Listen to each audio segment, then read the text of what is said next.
Everyone, welcome to this class and welcome to अपना सपना JRF. आज की इस क्लास में बेसिकली हम डिस्कस करने वाले हैं, एक टॉपिक के बारे में हम बात करने वाले हैं कि किसी भी यूनिट में आप मास्टरी कैसे हासिल कर सकते हैं। यदि आप CSIR नेट लाइफ साइंस की तैयारी कर रहे हैं तो आपको पता होगा कि हमारे सिलेबस में टोटल 13 यूनिट हैं और यदि आपको यूनिट टारगेट करनी है, कोई भी यूनिट टारगेट करनी है तो उसको बिल्कुल मास्टरी के साथ में आपको करना होगा। ऐसे इसलिए क्योंकि हर बार CSIR नेट का जो एग्ज़ाम है उसका जो लेवल है वो थोड़ा सा टफ होता जा रहा है, तो आप किसी भी यूनिट को ऐसे ही ऊपर से नहीं पढ़ सकते, आपको उसके बारे में डिटेल में पढ़ना होगा और मास्टरी हासिल करनी होगी। तो बेसिकली आज की इस क्लास में हम बात करने वाले हैं कि किसी भी यूनिट में आप कैसे मास्टर हो सकते हैं। And master in the sense कि वो यूनिट आपको आती भी है, आपको उसके कॉन्सेप्ट भी याद हैं, एज वेल एज जो सबसे ज़्यादा ज़रूरी है कि आप उस यूनिट के कॉन्सेप्ट जो आपने पढ़े हैं, याद करे हैं, उनको इस्तेमाल करके आप CSIR नेट में आने वाले क्वेश्चंस को भी अच्छे से सोल्व कर पा रहे हैं। तब जाकर के हम बोल सकते हैं कि yes, I am the master of this unit. तो कोई भी यूनिट हो सकती है जो भी आपको करनी है, उन सभी को आपको इसी तरीके से करना है कि आप सब चीज़ों को पार कर सके, यानी रिविज़न करना, रिकॉल करना, उनको याद करना और फिर वहाँ से क्वेश्चंस को प्रैक्टिस करना। ठीक है, चलिए तो क्लास को स्टार्ट करते हैं और देखते हैं कि क्या क्या चीज़ें हम कर सकते हैं किसी भी यूनिट में मास्टरी हासिल करने के लिए। तो देखिएगा, आज का टॉपिक हमारा यही रहने वाला है। तो सबसे पहली बात, हमारे सिलेबस के अंदर टोटल 13 यूनिट है। अब हमें कितनी यूनिट टारगेट करनी चाहिए, इसके लिए सीधा सा जवाब हो चुका है कि आपको 11 से 12 यूनिट तो टारगेट करनी ही पड़ेंगी, क्योंकि नेट में जो क्वेश्चंस अभी आ रहे हैं वो दरअसल कुछ इस तरीके से हैं कि कई सारी यूनिट को मिक्स करके क्वेश्चन आ रहे हैं। जैसे मानो आपने 13 यूनिट टारगेट नहीं करी है लेकिन आपने फर्स्ट कर रखी है, लेकिन जो आपको क्वेश्चन मिलेगा उस क्वेश्चन में कुछ कॉन्सेप्ट 13 के दिए हैं और कुछ कॉन्सेप्ट 1 का दिया है, दोनों को मिक्स करके आपको क्वेश्चन दिया है। तो यदि आपने 1 कर रखी है, 13 नहीं की, तो आप वो क्वेश्चन नहीं कर पाओगे।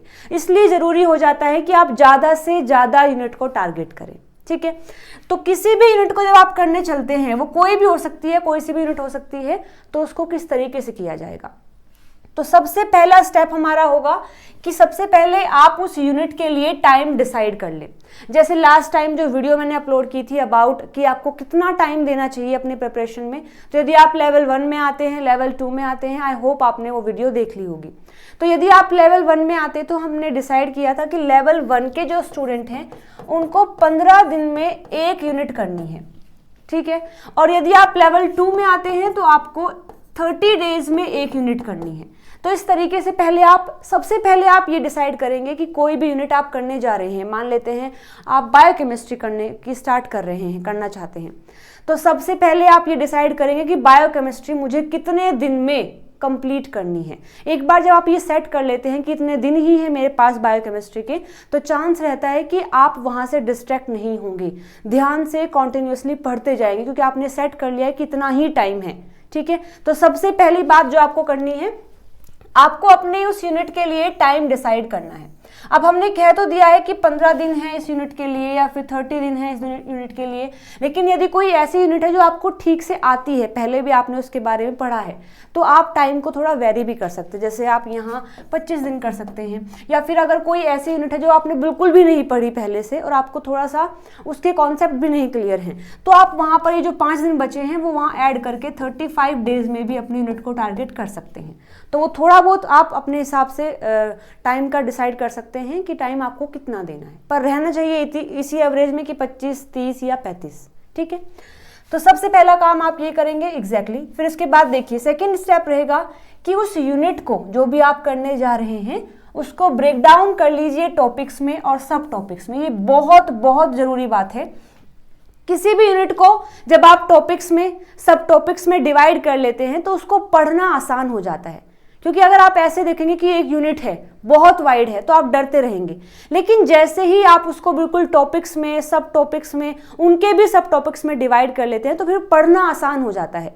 आपको बिल्कुल ये डायरेक्शन मिल जाती है कि अब ये पढ़ना है, अब ये पढ़ना है, अब ये पढ़ना है। जैसे एग्जाम्पल की बात करें, यदि आप यूनिट नंबर 6 यानी प्लांट फिजियो को टारगेट करना चाहते हैं, तो प्लांट फिजियो को आप डिवाइड कर लीजिए टॉपिक्स में। जैसे कि अगर हम बात करें टॉपिक्स की, तो उसमें सबसे पहले फोटोसिंथेसिस होता है, उसके बाद रेस्पिरेशन है, फिर प्लांट हार्मोन्स हैं, फिर आ जाते हैं सेकेंडरी मेटाबोलाइट्स, फिर आ जाता है ट्रांसपोर्टेशन, जिसमें वाटर का ट्रांसपोर्टेशन हम पढ़ते हैं और जो फूड का ट्रांसपोर्टेशन है वो हम पढ़ते हैं। तो इस यूनिट के जो बड़े बड़े से टॉपिक हैं वो हमने उसमें डिवाइड कर लिया है। इसके बाद आप देखेंगे कि फोटोसिंथेसिस में भी कई सारे सब टॉपिक हैं, जैसे कि फोटोसिंथेसिस में लाइट रिएक्शन है, जैसे कि डार्क रिएक्शन है, इसके साथ साथ C4 पाथवे है, इसके साथ साथ कैम पाथवे है, और डार्क रिएक्शन में आप C3 पाथवे पढ़ते हैं, ऐसे ही C2 पाथवे भी है। तो आपने सब टॉपिक्स में डिवाइड कर लिया है कि फोटोसिंथेसिस के अंदर मुझे लाइट रिएक्शन पढ़नी है, C3 साइकिल पढ़नी है, C2 पढ़नी है, C4 पढ़नी है, कैम पाथवे पढ़ना है। ऐसे ही जब आप प्लांट हार्मोन्स में आएंगे तो उसको भी आप सब टॉपिक्स में डिवाइड कर लेंगे, जैसे कि इसमें ऑक्सिन है, जिब्रेलिन है, जैसे कि साइटोकाइनिन है और इथाइलिन है, एब्सिसिक एसिड है, इस तरीके से आपने डिवाइड कर लिया है। ऐसे ही सेकेंडरी मेटाबोलाइट्स में भी 4-5 हैं जो आपको पढ़ने हैं। ऐसे ही रेस्पिरेशन में भी क्रेब्स साइकिल है, ग्लाइकोलिसिस है, उनको आप सब टॉपिक्स में डिवाइड कर लीजिए। तो अब आपके पास मेन टारगेट तो क्या है, प्लांट फिजियो, लेकिन दिन का टारगेट क्या है, लाइट रिएक्शन। ठीक है, आपका मंथ का टारगेट तो क्या हो गया है पूरा कि आपको प्लांट फिजियो करनी है, लेकिन आज ये जो दिन है इसका टारगेट क्या है, आपको लाइट रिएक्शन करनी है। फिर नेक्स्ट डे आएगा, अगेन मंथ का टारगेट क्या रहेगा, प्लांट फिजियो, लेकिन सेकंड डे का टारगेट क्या रहेगा, आप डार्क रिएक्शन में C2 और C3 C4 को टारगेट कर रहे हैं। फिर डे 3 आएगा, मंथ का टारगेट प्लांट फिजियो, और थर्ड डे का टारगेट आपका हो जाएगा कि आप कैम पाथवे पढ़ रहे हैं और इस पूरी यूनिट को एक बार फिर से, मतलब इस पूरे टॉपिक को एक बार फिर से आप रिवाइज कर रहे हैं। ठीक है, तो कोई भी यूनिट आप करने चले, ये आपका सबसे पहले काम होना चाहिए कि आप टाइम डिसाइड करेंगे और टाइम के बाद आप जरूर उस यूनिट को ब्रेक डाउन कर लेंगे, क्योंकि बड़ा देखते रहोगे तो डरते रहोगे, लेकिन जब आप उस बड़े यूनिट को छोटे छोटे से पार्ट में डिवाइड कर लोगे तो काफ़ी आसान हो जाता है याद करने के लिए। ऐसे आपने देखा होगा, जब भी मैं आपका कोई भी एक नया टॉपिक स्टार्ट करती हूँ तो उसका ओवरव्यू मैं आपको सबसे पहले दे देती हूँ। जैसे अभी हमने मेटाबॉलिज्म स्टार्ट किया है, तो मेटाबॉलिज्म में हम क्या क्या पढ़ने वाले हैं ये मैं आपको पहले ही बता देती हूँ कि हम लिपिड का पढ़ेंगे, फिर हम न्यूक्लिक एसिड का पढ़ेंगे, प्रोटीन का पढ़ेंगे, कार्बोहाइड्रेट्स का पढ़ेंगे, और फिर कार्बोहाइड्रेट्स में भी हम किस किस का पढ़ेंगे, जैसे ग्लाइकोलिसिस पढ़ रहे हैं और ग्लूकोनियोजेनेसिस पढ़ रहे हैं, जैसे कि ग्लाइकोजन की सिंथेसिस पढ़ रहे हैं, ब्रेक डाउन पढ़ रहे हैं, तो ये सारे आ जाएंगे कार्बोहाइड्रेट्स के अंदर। तो इस तरीके से आप डिसाइड कर लेते हैं पहले ही कि ये टॉपिक है, इसके ये सब टॉपिक है, मुझे आज ये पढ़ना है, फिर ये पढ़ना है, फिर ये पढ़ना है।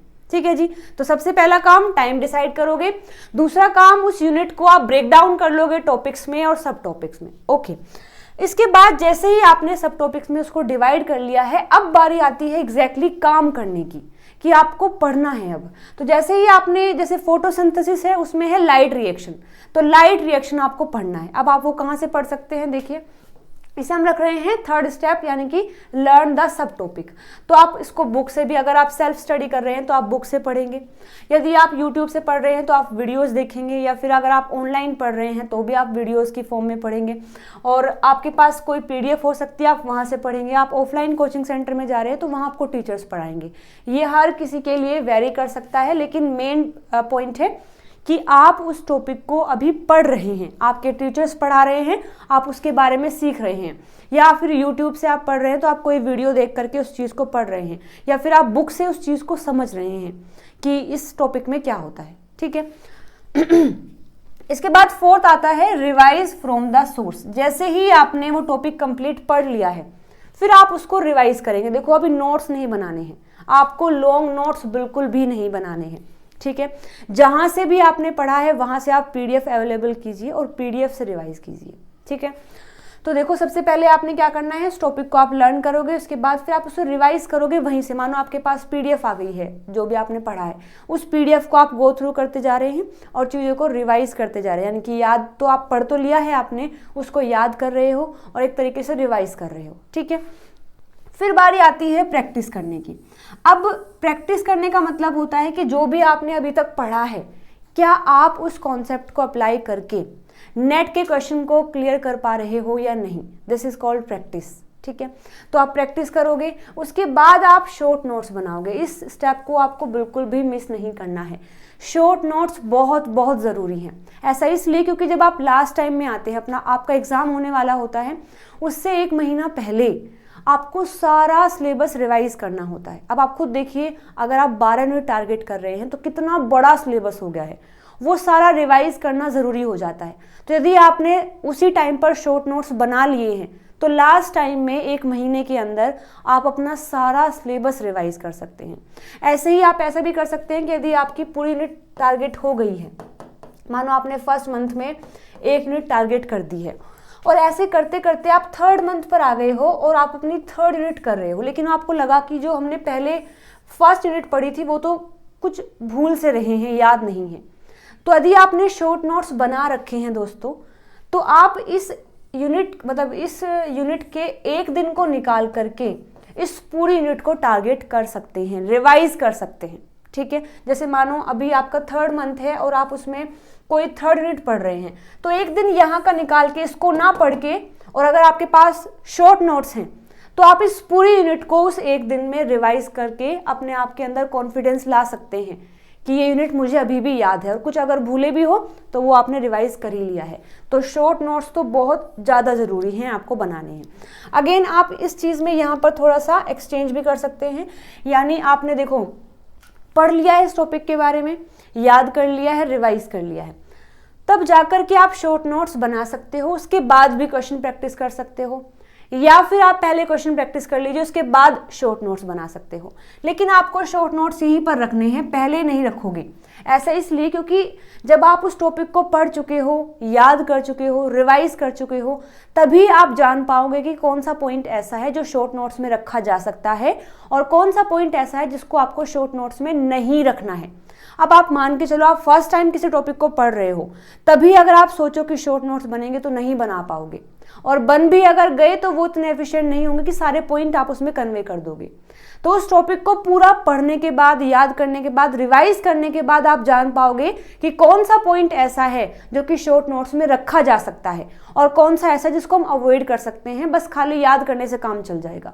इसीलिए आपको शॉर्ट नोट्स बिल्कुल बाद में बनाने हैं, और अच्छा रहेगा कि आप क्वेश्चन प्रैक्टिस भी कर लें, उसी के बाद बनाएं, क्योंकि जब आप क्वेश्चन प्रैक्टिस करते हैं तो आपको एक आइडिया अच्छे से हो जाता है कि इस पूरे टॉपिक में कहाँ से क्वेश्चन आते हैं।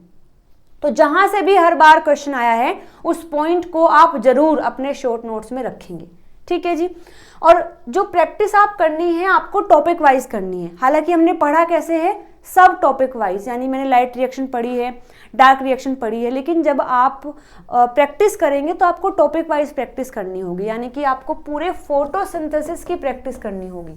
क्योंकि अगर आप सब टॉपिक के हिसाब से PYQs प्रैक्टिस करना चाहेंगे या अदर क्वेश्चन प्रैक्टिस करेंगे तो काफ़ी टाइम लग जाता है, क्योंकि ऐसा बहुत कम बुक्स आपको मिलेंगे जो आपको सब टॉपिक वाइज क्वेश्चन प्रोवाइड करती हैं। हालांकि टॉपिक वाइज तो मिल भी सकता है कि फोटोसिंथेसिस पे जितने क्वेश्चन आए हैं वो आपने प्रैक्टिस कर लिए हैं, रेस्पिरेशन पे जितने हैं वो प्रैक्टिस कर लिए हैं, लेकिन सब टॉपिक वाइज बहुत कम क्वेश्चन होते हैं, तो वहाँ टाइम ज़्यादा लग सकता है। इसलिए ज़रूरी है कि आप पूरा टॉपिक पढ़ लें, सब टॉपिक वाइज कर करके पढ़ लें, और जब वो पूरा टॉपिक आपका हो जाए तब आप क्वेश्चन प्रैक्टिस करें और तभी आप शॉर्ट नोट्स बनाएं।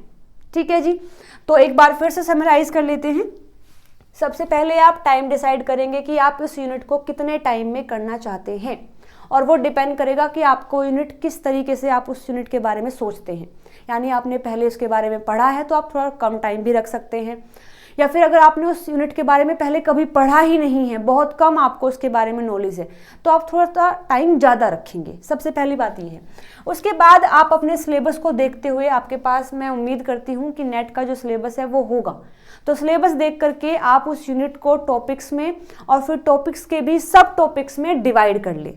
तो ये यूनिट आप जब स्टार्ट करेंगे, ये काम आपको स्टार्टिंग में ही करना है। तो टाइम डिसाइड करोगे, और दूसरा उस यूनिट को सिलेबस से देख करके टॉपिक्स में और टॉपिक्स के भी सब टॉपिक्स में डिवाइड करेंगे।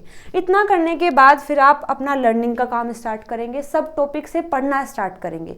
अगेन वो हर किसी के लिए वेरी कर सकता है, बुक से पढ़ सकते हैं, यूट्यूब से पढ़ सकते हैं, कोचिंग सेंटर में आप जाते हैं वहाँ से पढ़ेंगे, और PDF बनाएंगे, मतलब PDF से पढ़ सकते हैं। पढ़ने के बाद आप उस टॉपिक को लर्न करोगे और रिवाइज करोगे। और कहाँ से रिवाइज करना है? सोर्स से ही रिवाइज करना है। खुद के नोट्स नहीं बनाने हैं कि जो भी आपने पढ़ा है आप डिटेल में ऐसे लिख रहे हैं, फिर कोई फ़ायदा नहीं है। आपके पास PDF अवेलेबल हो जाएगी, आप PDF से रिवाइज करोगे और PDF से ही याद करोगे। इतना करने के बाद फिर आप क्वेश्चन प्रैक्टिस करोगे। प्रैक्टिस करने के बाद फिर आप उस टॉपिक का जो शॉर्ट नोट्स है वो ज़रूर से बनाएंगे। इतना करने पर मैं आपको यकीन दिलाती हूँ कि अगर आप यूनिट को इस तरीके से याद करोगे तो वो आपके लिए आसान भी रहेगा, टाइम भी थोड़ा ठीक लगेगा। ऐसा नहीं कि आप बहुत जल्दी कर देंगे, फिर ऐसा नहीं कि आपको बहुत टाइम लगेगा। एक जो आपने टाइम सोचा है उस टाइम में आप कर पाएंगे। तो एक तो आसान रहेगा इस तरीके से करना, एक आपको डर भी नहीं लगेगा, मोटिवेशन बना रहेगा, क्योंकि आप मोटिवेशन इसलिए बना रहेगा क्योंकि आप पूरे दिन का टारगेट बना के चल रहे हो। ठीक है, आप अपनी टू डू लिस्ट में लिख सकते हो कि आज मुझे ये पढ़ना है, आज ये पढ़ना है, तो आपकी डायरेक्शन बिल्कुल साफ रहेगी कि आज मुझे लाइट रिएक्शन पढ़नी है, आज C3 पाथवे पढ़ना है, C4 पढ़ना है, इस तरीके से। तो इस तरीके से अगर प्रोसीड करोगे तो मोटिवेशन भी रहेगा, आसान भी लगेगा, विद इन द टाइम भी हो जाएगा और आप पूरे मास्टर हो जाएंगे उस यूनिट के अंदर। क्वेश्चन भी प्रैक्टिस हो जाएंगे और शॉर्ट नोट्स भी बन जाएंगे, ताकि आगे जब कभी भी आपको लगे कि आप भूल रहे हो, उस यूनिट से कॉन्सेप्ट आपको याद नहीं आ रहे हैं, तो आप कोई भी एक दिन निकाल के उस शॉर्ट नोट्स की हेल्प से पूरे टॉपिक को, पूरे यूनिट को एक दिन में आराम से रिवाइज कर पाएंगे। ठीक है जी, तो मैं उम्मीद करती हूँ आपको ये सारे स्टेप्स पसंद आए होंगे और हेल्पफुल भी लगे होंगे। एक बार ट्राई ज़रूर से करना, अगर हेल्पफुल लगे हैं तो मुझे कमेंट करके ज़रूर से बताना। चलिए, तो मिलते हैं फिर हम अगली वीडियो में नए टॉपिक के साथ में। Till then bye bye, take care everyone.